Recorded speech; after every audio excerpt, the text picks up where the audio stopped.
Presidente ka, may speaker ka na involved sa bribery ng Supreme Court justices.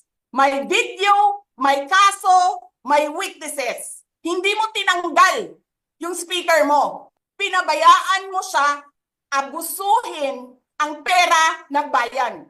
Paikot-ikot sa buong bansa, namimigay ng pera na para bang kanya yung pera.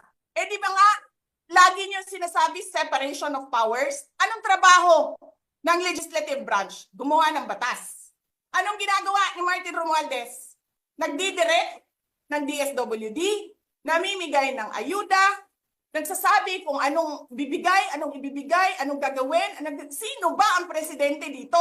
Alam nyo, alam namin, mali ang ginagawa ninyo. Sinabihan ko lang mga kasama ko sa Office of the Vice President, pasensya na